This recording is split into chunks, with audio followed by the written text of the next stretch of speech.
Hello my fellow gamers and welcome once again to Perafilozof City Skylines videos.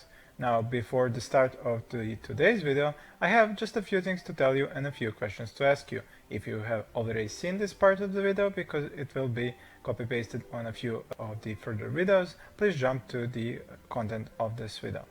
Now, the things that I wanted to tell you is that I'm trying to get more subscribers to engage with me on my channel and during the videos. So in order to do that, I first need to ask you a few questions, and there are also some other videos that you might have noticed and that will be posted later on that are going to try and engage more of your attention into my channel and into these videos. So the questions are these three. How was it that you found my channel? Why did you decide to subscribe? And what has made you stay subscribed? Those are the three questions that I would like you to post the answers to in the comment section of this video. There is also a subscriber survey that I have made using the Google Forms. I have made that survey so you can tell me about my channel, about your habits of watching videos on YouTube, and that will help me improve my channel. I will leave the link to that survey in the description of this video, and I will be very thankful if you could do it. If you have already done it, thank you, and keep watching the rest of the video. In today's video, I'm going to be talking about the balance between buying items, buildings, assets, and maintaining them. I think that there is quite a problematic balance at the moment with the default assets. When I say assets, I mean the buildings. I am using my first original city in which I did my Let's Learn to Plays for this presentation, and I will be using the unlimited money, and also I will not be using any mods, any assets. I will be doing some mod reviews, some asset reviews, and then I will talk about those modded ones, but at the moment I want to talk about the balance of the default ones. I know that by some estimates of the developers themselves, only a percentage of people use mods, use assets, and a lot of people use just the basic buildings that you can build with the default game. So I should first talk about the balance of these. Now the first things that you make when you're building up a city is the power and water buildings. Now the balancing between these isn't that bad. I think that the water tower should be far cheaper to build than an actual pumping station, and I honestly do not see the reason why a water tower would be so expensive compared to a water pumping station, and the water pumping station can pump out far more water. Now the water pumping station does have the limiting factor of having to be placed on a river or a lake, while the water tower can be placed pretty much anywhere except of course where there is ground pollution. But I do not think that the realism of the game should allow for a water tower to be this much more expensive and also to have so much less capacity. If they wanted to balance it out better, I would say that it should that its cost should be cut by probably around 80%, but the capacity should also be reduced. So you would have to build more water towers, but they would be far cheaper and more in line with its capacity compared to an actual water pumping station. When it comes to the water drain pipes and the water treatment plants, I honestly do not understand why is it scrubbing the pollution out of 85%. I mean, what is the point? You're still gonna be polluting. You're still going to have to put the water treatment plants downstream from your actual water intake pipes. So what exactly did you just gain by building a water treatment plant? You are still dumping sewage, you still cannot place your water pumping stations downstream, you have to go upstream and not get that pollution into your pumping stations. I mean, you would pollute them less, but you would still pollute them, your population will still get sick. So the 85%, I don't think that that should be a thing. I think it should clean the water 100%, and then you can have the pumping stations right next to the water treatment plants, or you could even make it so that the water treatment plant takes in water at the same time that it dumps the clean sewage back into the river. So it would serve the purpose of a pumping station as well as a treatment plant. It would be far more logical in my opinion. When it comes to the power, I do not believe that it's fair at the start to have a wind turbine and a coal power plant because of the fact how much the coal power plant costs. It takes 19,000 out of your 70,000 starting budget. and it provides you with 40 megawatts, which is enough for you to start earning enough money, and your income would become positive if you manage to spend all that power with zones.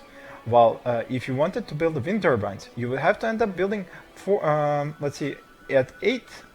That is the maximum, if you could get out the maximum out of it, but you cannot because you sometimes do not have the places that would give you 8 megawatts on your starting map, so you would have that problem. So let's say even in the perfect map you would be given enough wind speeds so you can have 5 of these at 8 megawatts. So that would be 40 megawatts. For that you will have to pay 30,000 in the cost, while the coal power plant would cost 19,000. Now yes, the coal power plant does pollute, but you still cannot build homes next to the wind turbine because it creates a lot of noise pollution. While the coal power plant actually produces a smaller area of effect for the noise pollution, but of course it also does create ground pollution. But if you're already going to have to place the windmills so far away from the actual teams who live next to it, and you're also going to have to put the coal power plant away, then there isn't a real balancing between them. You need to make it so that the coal power plant is far cheaper, because coal is the cheapest thing to burn to get power. That is just how it is. That one should be your prime choice, and it should be far cheaper. It shouldn't go above 10,000, nor should its upkeep be this high. The downside is the pollution, the ground pollution that you're creating, and that's the biggest hurdle. So that is why I think the coal power plant should be far cheaper, let's say between 10 to 12,000, and its upkeep should not go above 300 per week for the 40 megawatts. You can even reduce the megawatts down to something like 30, and it would still be okay, maybe then with 10,000 and 250 weekly cost.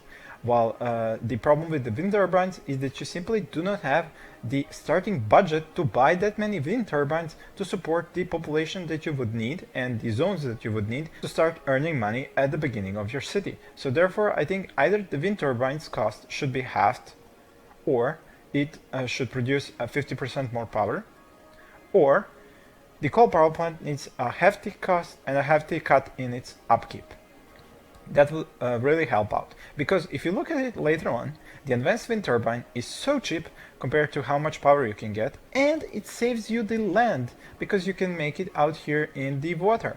While later on, when you unlock the solar power plant, the power struggle is pretty much over. You just plop a few of these and you can support several tiles worth of zones and only pay 1,200 per week on the normal mode for its maintenance. So it completely breaks the idea of the immersion that you had before when you're trying to balance out whether I should go wind or coal. You just basically go solar, and that is it. I understand that developers may have decided to have the game be a little bit more eco-friendly, but if you're going to have the coal power plant and the oil power plant and even the nuclear power plant, then you might as well balance them out with the ones that use the eco-friendly fuel as the wind, solar and hydro.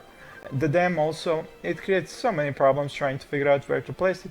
Sometimes it doesn't even give as much power to make its cost worthwhile.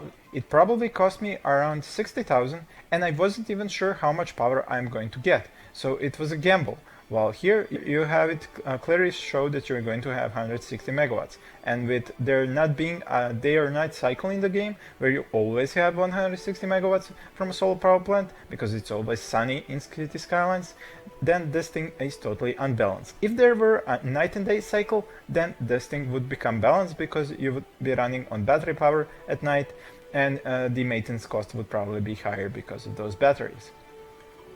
Now that was enough talk about the electricity and the water. Another very terrible way of balancing is how the landfill site needs to be filled, and you cannot empty it until you actually reach the incineration plant, which is unlocked only later on. I think it should be unlocked far sooner, because if you're developing slowly and play on speed 3, you're going to go through maybe 3, 4, 5, 6, 7 landfill sites before you actually unlock the incineration plant. So if you're not developing a city fast enough, you're going to end up with a lot of garbage that you will have to empty first, and then take over burning the trash that is accumulating as you're continuing to build up. So you'll have a huge backlog. So either there should be an incineration plant unlocked far sooner, or they should implement, or you should use a mod that gives you a recycling plant. But I think what they should do is implement another landfill site, a more expensive one, which has part of the garbage being recycled. Or they should just bring in a recycling plant that's available as soon as you start the city. It should definitely be more expensive, it should not produce power, it should not produce pretty much anything, but take care of your trash. It should be expensive because it's recycling. Now later on, if they have time, they could implement so that some of the garbage recycled can be sent to the factories instead of them importing the oil products and the forestry and agriculture products. Well, probably not agriculture from recycling, but you know what I mean. The oil products, they could be recycled and sent to the factories to produce goods out of. But of course, that's something further down the line.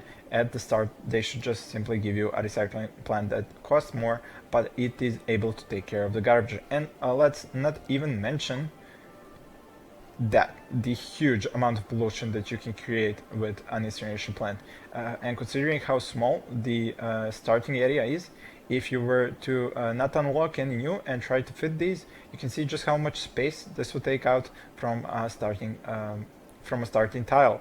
And if you have followed some of my let's plays, you will know just how many of these incineration plants do you need per tile if it's all high density buildings. Now let's go over to the clinics and the hospitals, my favorite topic. Why in the world does this thing cost 2,400 compared to the 400 clinic when they have close to the same effect? I have never seen a stronger effect from the hospital than the clinic, and I've tested it like 3 or 4 times.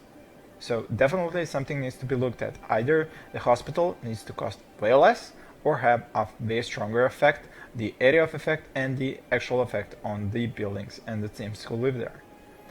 As for the cemeteries and the crematorium, I believe that the crematorium should stay like it is. It should cost 25,000, have a maintenance cost of 720 per week, but only the area of effect of it should either be made to cover a specific part of the city so that it does not send its hearses further away, or it should have far more hearses, because if you take a look over here, let me just find one, here we go, it has 7 hearses, yet the area of effect that it covers is pretty big. You can cover pretty much this big of an area with 7 hearses. The problem is you place one here and you place another one here, and you expect this one to service this area, this one to service this one area. No.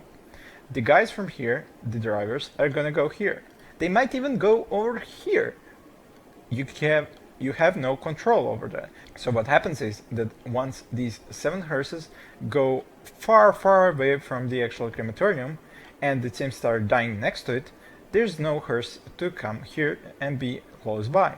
So then a hearse will be sent from this area where the hearses from that one went to pick up the dead people here. But if these guys are creating traffic going there, then those guys are going to have a bigger problem getting over here, and you end up with deadways that create a lot of destroyed and abandoned buildings. Therefore, I think either there should be far more hearses available, or the area of effect should somehow be tweaked so that they cannot go and service areas that are far, far away from their actual area of effect.